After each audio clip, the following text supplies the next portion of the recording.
നമസ്കാരം. അപ്പോൾ നമുക്കിന്ന് തൃശ്ശൂരിൽ നടന്ന കോട്ടെ ബ്രാഞ്ചിൽ നടന്ന നമ്മുടെ ഫെഡറൽ ബാങ്കിന്റെ ഒരു ശാഖയിൽ നമ്മുടെ റിജോ നടത്തിയ കൊള്ളയുടെ വിശദാംശങ്ങളിലേക്ക് ഒന്ന് പോയി നോക്കിയാലോ. പോലീസ് കള്ളനേക്കാളും വലിയ ആസൂത്രിതമായ പരിപാടികൾ നടത്തിയാണ് ഈ റിജോയെ പിടികൂടിയത്. പോലീസിനെ എങ്ങനെയും കളിപ്പിക്കണം, ഏത് വിധേനയും കളിപ്പിക്കണം, ഒരിക്കലും തന്നെ കണ്ടുപിടിക്കപ്പെടരുത് എന്നുള്ള പരമാവധി ശ്രമത്തിലാണ് റിജോ ഈ കൊള്ളയുടെ ബാങ്ക് കവർച്ചയുടെ ഒരു ആസൂത്രണം ചെയ്തത്. പക്ഷെ എന്ത് ചെയ്യാൻ, പാളിപ്പോയി. ഈ കള്ളനെക്കാട്ടിൽ പല പടി മുന്നിലായിരുന്നു നമ്മുടെ പോലീസ്. 2 DYSPമാരുടെ നേതൃത്വത്തിലായിരുന്നു ഈ കൊള്ളയുടെ അന്വേഷണം. പോലീസിന് തുടക്കത്തിൽ ആരാണെന്നോ എന്താണെന്നോ യാതൊരുവിധ തുമ്പും യാതൊരുവിധ തെളിവും ലഭിച്ചിരുന്നില്ല. പക്ഷേ എത്ര പഠിച്ച കള്ളനായാലും ചിലപ്പോൾ അവരറിയാതെ അവശേഷിക്കപ്പെടുന്ന ചില തെളിവുകൾ ഉണ്ടാകും. അതിലായിരിക്കും പോലീസ് ചെന്ന് എത്തപ്പെടുന്നത്. അതായിരിക്കും അവരുടെ പിടിവള്ളി. അതുപോലെ തന്നെ ഈ കേസിലും പിടിവള്ളി പോലീസിന് കിട്ടി. എത്ര പരമാവധി ശ്രമിച്ചു ഈ ഒരിക്കലും പിടിക്കപ്പെടാതിരിക്കാൻ. അവസാനം വരെ തന്നെ പിടിക്കുന്നത് വരെ ഈ റിജോയ്ക്ക് ആത്മവിശ്വാസമായിരുന്നു, പിടിക്കില്ല, പിടിക്കപ്പെടില്ല എന്ന്. അവസാനം പോലീസ് ചെന്ന് വീടിന് മുന്നിൽ നിന്നപ്പോഴാണ് പ്രതി അക്ഷരാർത്ഥത്തിൽ ഞെട്ടി. തന്നെ പിടിക്കപ്പെടില്ല എന്ന് വിചാരിച്ച ഒരു കേസ് പിടിക്കപ്പെട്ടു എന്ന് പിടിക്കപ്പെട്ടതിന്റെ ഒരു എക്സൈറ്റ്മെന്റ് ആയിപ്പോയി. എന്തായാലും കൂടുതൽ ചോദ്യത്തിനും ഇടിയൊന്നും കൊള്ളാൻ നിൽക്കാതെ പെട്ടെന്ന് തന്നെ കണ്ടപ്പോൾ തന്നെ പ്രതി കുറ്റം അങ്ങ് സമ്മതിച്ചു. എന്തായാലും അത് നന്നായി, ഇടികളിൽ നിന്നൊക്കെ ഒന്ന് രക്ഷപ്പെട്ടല്ലോ. അതൊരു പോലീസിനും ഒരു ഭാഗ്യമായി. ഇല്ലെങ്കിൽ പിന്നെ ചിലപ്പം അത് വേറെ പ്രശ്നങ്ങളിലേക്കൊക്കെ നയിക്കും. അതാണ്. അപ്പോൾ നമുക്ക് ആ കഥയിൽ പോലീസിന് കിട്ടിയ തെളിവുകളും പോലീസ് എങ്ങനെ ഈ പ്രതിയിലേക്ക് എത്തിച്ചേർന്നു എന്നുള്ള കാര്യങ്ങളും ഒക്കെ ഒന്ന് പരിശോധിച്ചാലോ. അപ്പൊ നമ്മുടെ റിജോ ഈ ഫെഡറൽ ബാങ്കിന്റെ ശാഖയിൽ മോഷണ ശ്രമം നടത്തിയത് ഇതിനു മുൻപ് നടത്തിയിട്ടുണ്ട്.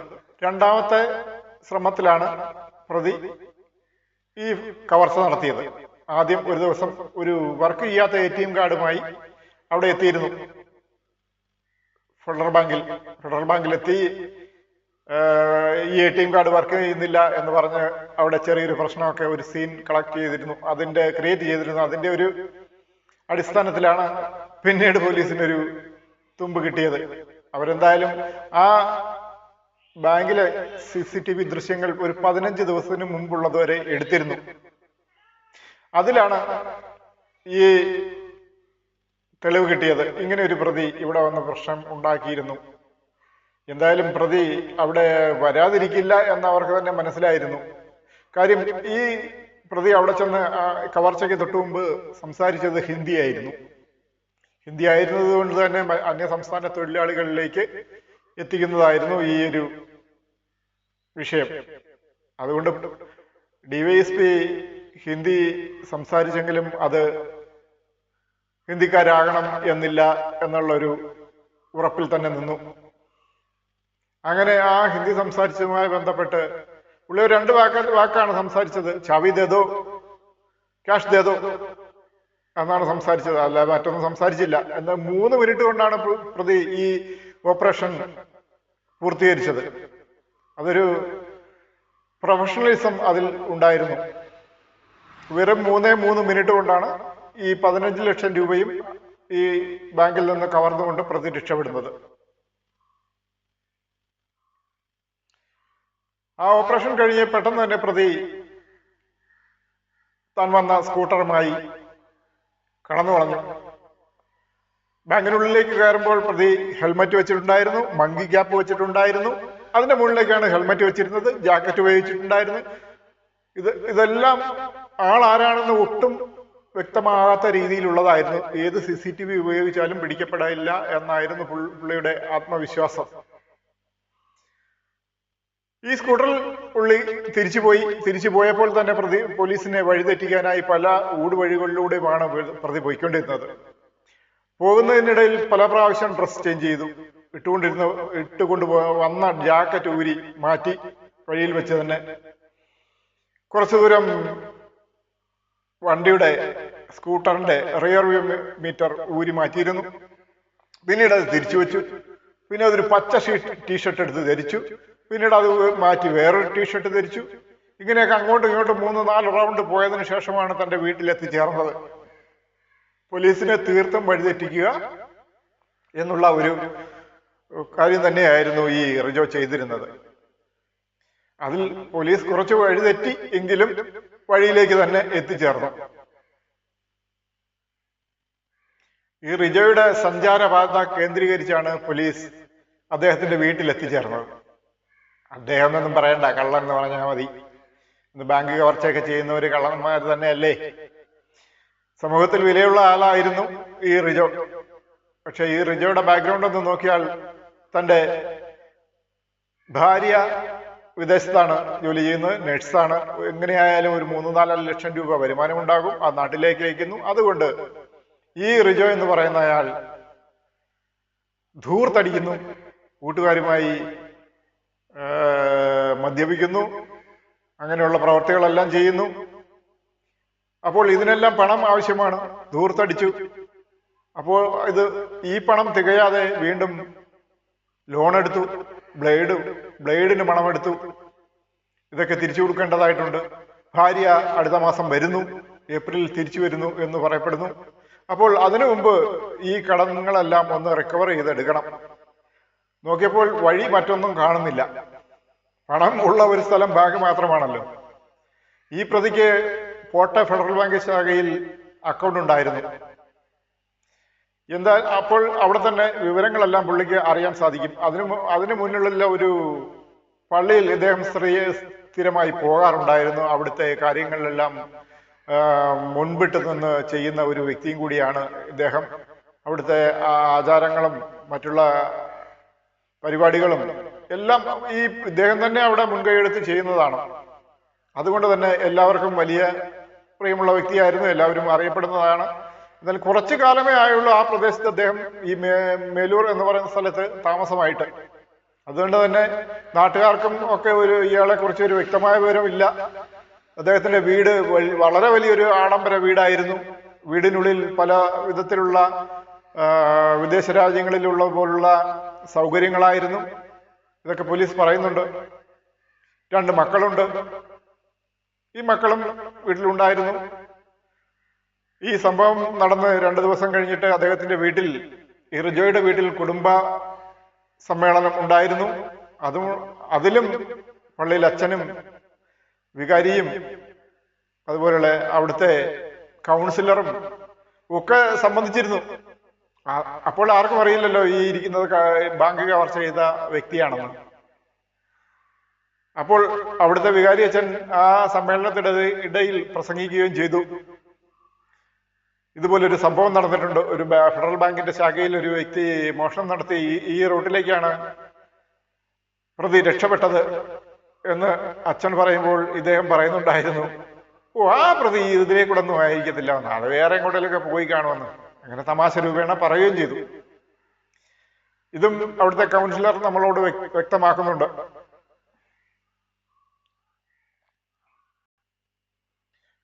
അപ്പോൾ അങ്ങനെ ആഡംബരം ജീവിതം നയിച്ചിരുന്ന ഒരു വ്യക്തിയാണ്. അതാണ് ഇയാളുടെ കുടുംബ പശ്ചാത്തലം. ഇനി നമുക്ക് പോലീസ് എങ്ങനെ അയാളെ ട്രേസ് ചെയ്ത് കണ്ടുപിടിച്ചു എന്ന് നമുക്കൊന്ന് പരിശോധിക്കണ്ടേ. ഈ മോഷണം നടക്കുന്നതിന് 2 ദിവസം മുമ്പ് തന്നെ ഒരു എക്സ്പയർ ആയ ATM കാർഡ് കൊണ്ടുവന്ന് അവിടെ ഉപയോഗിക്കുകയും ആ ബാങ്കിൽ ഉപയോഗിക്കുകയും അവിടെ ഒരു ചെറിയ വിഷയം ഉണ്ടാക്കുകയും എന്ന് ഞാൻ പറഞ്ഞിരുന്നു മുൻപേ. ആ വിഷയത്തിൽ അന്ന് തന്നെ അദ്ദേഹം അവിടെ കൊള്ള നടത്താനായിരുന്നു പ്ലാൻ ഉപയോഗിച്ചിരുന്നത്. പക്ഷേ പുറത്തൊരു പോലീസ് ജീപ്പ് ഉണ്ടായിരുന്നു. അതുകൊണ്ട് അന്ന് ആ ശ്രമം ഉപേക്ഷിക്കുകയായിരുന്നു.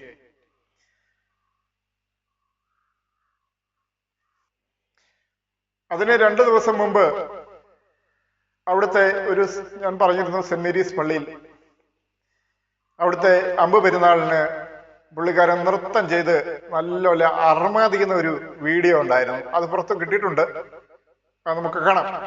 അന്ന ദിവസം വളരെ വ്യക്തമായി ഒരു കാര്യം ചെയ്തു പുള്ളി. എന്താണെന്ന് അറിയാമോ? ഒരു ബൈക്കിന്റെ നമ്പർ പ്ലേറ്റ് മോട്ടിച്ചു അവിടുന്ന്. അത് അടിച്ചു മാറ്റിക്കൊണ്ടുപോയി തന്റെ ബൈക്കിൽ ഫിറ്റ് ചെയ്ത് ആണ് കൊണ്ടുപോയത് ഈ ബൈക്ക് ഈ മോഷണവേളയിൽ. അത് പോലീസിനെ വഴിതെറ്റിക്കാനുള്ള ഒരു പരിപാടി തന്നെയായിരുന്നു. അതിനുശേഷം വ്യാഴാഴ്ച അയാൾ വീട്ടിലെത്തി അവസാന പ്ലാനും അയാൾ ക്രിയേറ്റ് ചെയ്തു. നല്ല രീതിയിൽ പഠിച്ച് വ്യക്തമായി അയാൾ ആ ഒരു സീൻ മനസ്സിൽ കണ്ട് ക്രിയേറ്റ് ചെയ്തു വെച്ചു. അടുത്ത ദിവസം മോഷണം നടത്തണം എന്നുള്ള ആ ഒരൊറ്റ ഉദ്ദേശത്തിൽ.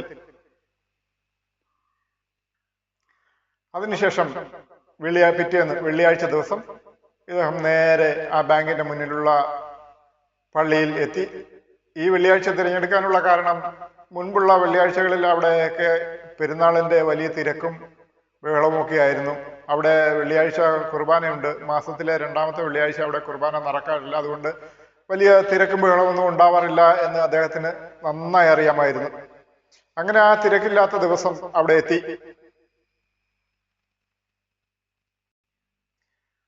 എന്നിട്ട് നേരെ ബാങ്കിനുള്ളിലേക്ക് തന്നെ ചെന്നു.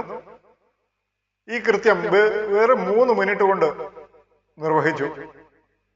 15 ലക്ഷം രൂപയും അവിടെ ഉണ്ടായിരുന്ന എടുത്തുകൊണ്ട് ബാങ്കിനുള്ളിലാക്കിക്കൊണ്ട് നേരെ പോയി.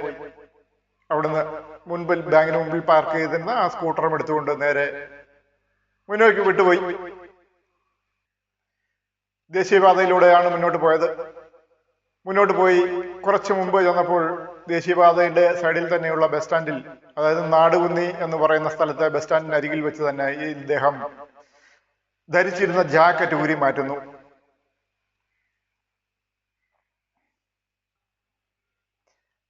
ആ ഒരു ഘട്ടത്തിൽ തന്നെയാണ് ഈ ബൈക്കിന്റെ ഫ്രണ്ടിൽ നമ്മൾ വെച്ചിരിക്കുന്ന ഗ്ലാസ്, അതായത് റിയർ വ്യൂ അഴിച്ചു വെച്ചിരിക്കുകയായിരുന്നു. അത് അവിടെ വെച്ച് റീഫിറ്റ് ചെയ്തു, തിരികെ ബൈക്കിലേക്ക് ഇൻസ്റ്റാൾ ചെയ്തു. അതുവരെ ഇല്ലായിരുന്നു. ഇതും പോലീസിനെ വഴിതെറ്റിക്കാനുള്ള ഒരു മാർഗമാണ്. വീണ്ടും അവിടെ നിന്ന് ജാക്കറ്റ് ഇല്ലാതെ ബൈക്കിൽ റിയർ വ്യൂ മീറ്ററും വെച്ച് മുന്നോട്ട് യാത്രയായി. ശേഷം അവിടെ നിന്ന് ചില ഊടുവഴികളിലൂടെയൊക്കെ മുന്നോട്ട് സഞ്ചരിച്ച് ആ സമയത്ത് ഒരു പച്ച ടീഷർട്ടാണ് ധരിച്ചിരുന്നത്. അങ്ങനെ 2-3 റൗണ്ട് അവിടെയൊക്കെ ചുറ്റിച്ചിരുന്നതിന് ശേഷം ആശാരിപ്പാറയിലുള്ള തന്റെ വീട്ടിലേക്ക് പ്രവേശിക്കുന്നു.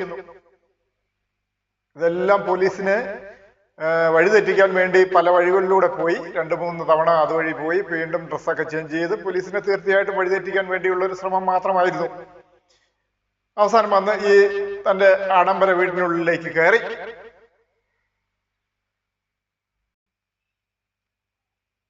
അപ്പോൾ ഇയാൾ കരുതിയിരുന്നത് പോലീസ് എന്നെ പിടിക്കാനുള്ള സകല പഴുതുകളും ഞാൻ അടച്ചു, ഇനി ഒരിക്കലും എന്നെ പിടിക്കപ്പെടില്ല. കാര്യം ശരിയാണ്. പോലീസിനെ കളിപ്പിക്കാനായി വസ്ത്രം മാറിയിട്ടുണ്ട്, റിയർ വ്യൂ മീറ്റർ മാറിയിട്ടുണ്ട്, പിന്നെ ഹെൽമറ്റ് അടിച്ചിട്ടില്ല. അങ്ങനെയൊക്കെയുള്ള പല കാര്യങ്ങളും ഒരിക്കലും ആളെ പുറത്ത് കണ്ടിട്ടേ ഇല്ല, ഈ വസ്ത്രത്തിന്റെ വെളിയിൽ കണ്ടിട്ടേ ഇല്ല. അതാണ് ഇദ്ദേഹത്തിന്റെ കോൺഫിഡൻസ് കൂട്ടിയത്. പക്ഷെ 1-2 കാര്യം ബാക്കിയുണ്ടായിരുന്നു. അതെന്താണെന്ന് ഞാൻ പറയാം. അവസാനം വീട്ടിൽ വന്ന് ഒരു കുപ്പി മദ്യമൊക്കെ മേടിച്ചിട്ടാണ് പണത്തിൽ നിന്നെടുത്ത്. എന്നിട്ട് വീട്ടിൽ വന്ന് മദ്യപിക്കുന്നു, സുഖമായി ഉറങ്ങുന്നു. അദ്ദേഹത്തിന്റെ മൊബൈലിൽ യൂട്യൂബിലൂടെ ഈ കവർച്ച വാർത്തകളെല്ലാം വായിക്കുന്നു, കാണുന്നു, രസിക്കുന്നു. ഒരിക്കലും തന്നെ പിടിക്കപ്പെടില്ല എന്ന് ഉള്ള ഉറപ്പ് വരുത്തി. വാർത്തകളിൽ അപ്പോൾ വന്നത് പ്രതി ആരാണെന്ന് അറിയില്ല എന്നുള്ള വാർത്തകളൊക്കെയാണല്ലോ വന്നത്. അതുകൊണ്ട് ഇദ്ദേഹത്തിന് കോൺഫിഡൻസ് കൂടി, ഇനി ഒരിക്കലും എന്നെ പിടിക്കില്ല എന്ന്, താൻ പിടിക്കപ്പെടില്ല എന്നുള്ള കോൺഫിഡൻസും കൂടി. അതിനുശേഷം താൻ പണം കൊടുക്കാനുണ്ടായിരുന്ന ഒരാൾക്ക് 2,95,000 രൂപ കൊണ്ടുവന്ന് കൊടുക്കുന്നു. കടം വാങ്ങിയ സ്ഥലത്ത് നിന്ന് തിരികെ ഏൽപ്പിച്ചു.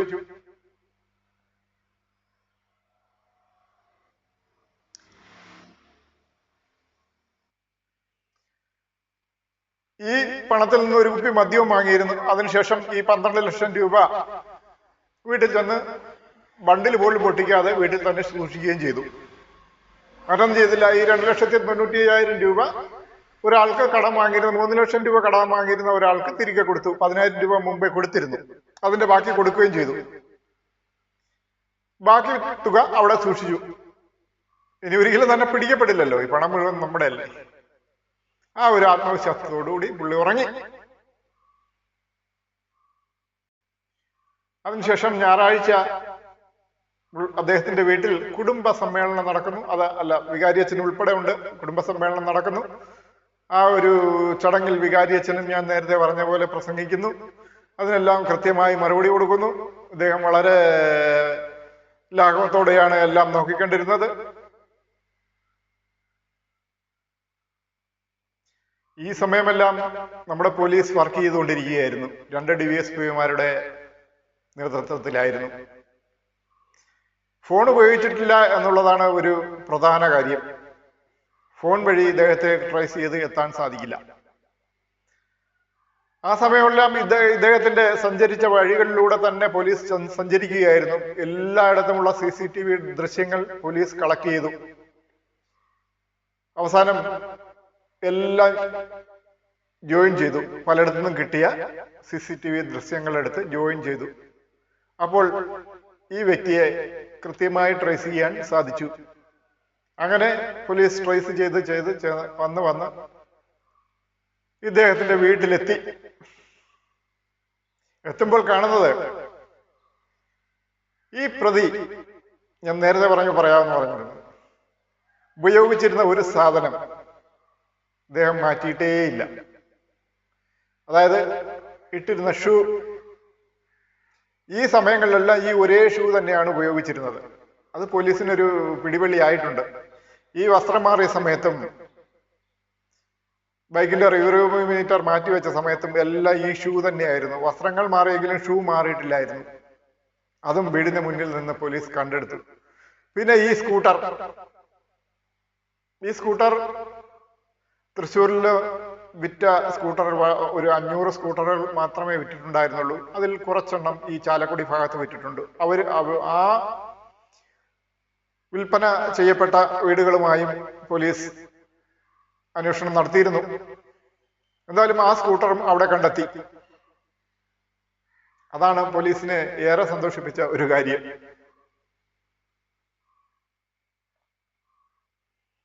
അങ്ങനെ വൈകുന്നേരം ഒരു 5 മണിയോടുകൂടി പോലീസ് അദ്ദേഹത്തിന്റെ വീട് വളയുന്നു. ഇതിന്റെ പിന്നിൽ ഒരുപാട് പോലീസുകാരുടെ അധ്വാനമുണ്ട് കേട്ടോ. നമ്മൾ അംഗീകരിച്ചു കൊടുക്കേണ്ടത് തന്നെയാണ്. പോലീസുകാരുടെ കൂട്ടായ അധ്വാനം. അതുകൊണ്ട് തന്നെയാണ് ഈ പ്രതിയിലേക്ക് എത്താൻ സാധിച്ചത്. 7 മണിയോടുകൂടി ഇദ്ദേഹത്തിന്റെ കസ്റ്റഡി പൂർത്തിയാക്കുന്നു പോലീസ്. അങ്ങനെ പോലീസിനെ പറ്റിക്കാനായി പല വിധത്തിലുള്ള ശ്രമങ്ങളും നടത്തി. ധരിച്ചുകൊണ്ട് പോയിരുന്ന ജാക്കറ്റ് എല്ലാം വീട്ടിൽ കൊണ്ടുവന്ന ശേഷം കത്തിച്ചു കളഞ്ഞു. ഈ അമിതമായ ആത്മവിശ്വാസമാണ് ഈ റിജോയെ കുടുക്കിയത്. ഏതൊരു പ്രതിയും ഉപേക്ഷിക്കുന്ന ഒരു ചെറിയ ഒരു എവിഡൻസ് പോലീസിനുണ്ട്, കിട്ടും. അതിലൂടെയാണ് പോലീസ് സഞ്ചരിച്ചത്. എത്ര കൃത്യമായി ദൗത്യം നിർവഹിച്ചാലും അതിലൊരു ചെറിയൊരു ഭാഗം പ്രതി എവിടെയെങ്കിലും ഉപേക്ഷിച്ചിട്ടുണ്ടാവും. എന്തെങ്കിലും ഒരു കാര്യം. അതിലൂടെ ആയിരിക്കും പോലീസിന്റെ സഞ്ചാരം. പോലീസിന് അങ്ങനെയുള്ള ട്രെയിനിങ്ങുകളൊക്കെയാണ് കൊടുക്കുന്നത്. അപ്പോൾ അതവർ ആ കൃത്യമായി നിർവഹിക്കണം. ഇല്ലെങ്കിൽ ഈ ഒരു മോഷണം പിടിക്കപ്പെടാതെ പോകുമായിരുന്നു. അതായത് പോലീസിന്റെ കഴിവുകൊണ്ട് തന്നെയാണ് ഈ റിജോയുടെ ഈ ഒരു മോഷണം 2-3 ദിവസത്തിനുള്ളിൽ തന്നെ കൃത്യമായി തന്നെ പ്രതിയിലേക്ക് എത്താനുള്ള സാഹചര്യം ഉണ്ടായത്. അങ്ങനെ പോലീസിനെ പറ്റിക്കുവാനായി പല വഴികളും നോക്കി, പലയിടത്ത് വെച്ചും ഡ്രസ്സ് ചേഞ്ച് ചെയ്തു. വണ്ടിയുടെ റിയർ വ്യൂ മീറ്റർ ഊരി മാറ്റി വീണ്ടും അത് ഫിറ്റ് ചെയ്തു. പലയിടത്ത് വെച്ചും പല CCTV-കളിലും അദ്ദേഹം പെടാതിരിക്കാൻ വേണ്ടി പല ഊടുവഴികളിലൂടെയും സഞ്ചരിച്ചു. 2-3 തവണ അതുവഴി സഞ്ചരിച്ചു. ഇതൊക്കെ എല്ലാം ചെയ്തു. എന്നിട്ടും പോലീസ് പിടിച്ചു. പക്ഷെ അതുവരെ അയാൾക്ക് നല്ല ആത്മവിശ്വാസമായിരുന്നു എന്നെ പിടിക്കപ്പെടില്ല എന്നുള്ളത്. പള്ളിയിലൊക്കെ എന്ത് ആക്ടിവേറ്റായ വ്യക്തിയായിരുന്നു എന്ന് അറിയാമോ?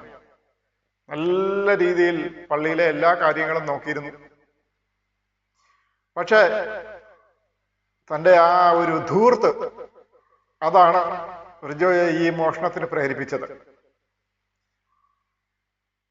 ഭാര്യ 4 ലക്ഷത്തോളം രൂപയെങ്കിലും മാസം തോറും അയച്ചിട്ടുണ്ടാവും. ആ പണം പോരാഞ്ഞിട്ടാണ് ഇദ്ദേഹം വീണ്ടും ലോൺ എടുത്തതും കൊള്ള പലിശയ്ക്ക് പണമെടുത്തതും ഒക്കെ. അതൊക്കെയാണ് വീണ്ടും ഇദ്ദേഹത്തിന് തിരിച്ചടിയായത്. ഭാര്യ ഏപ്രിൽ മാസത്തിൽ തിരിച്ചു വരുന്നുണ്ട്. അതിനു മുമ്പ് ഇതെല്ലാം റിക്കവർ ചെയ്ത് എല്ലാം റെഡി ആകണം. എങ്കിൽ മാത്രമല്ലേ അടുത്ത പ്രാവശ്യം വീണ്ടും പണം ഭാര്യ അയക്കുകയുള്ളൂ. ആ പണം എടുത്ത് വീണ്ടും ചെലവാക്കണ്ടേ? ഇതൊക്കെയായിരുന്നു പുള്ളിയുടെ ഉദ്ദേശം. എന്തായാലും പോലീസ് പിടിച്ചല്ലോ.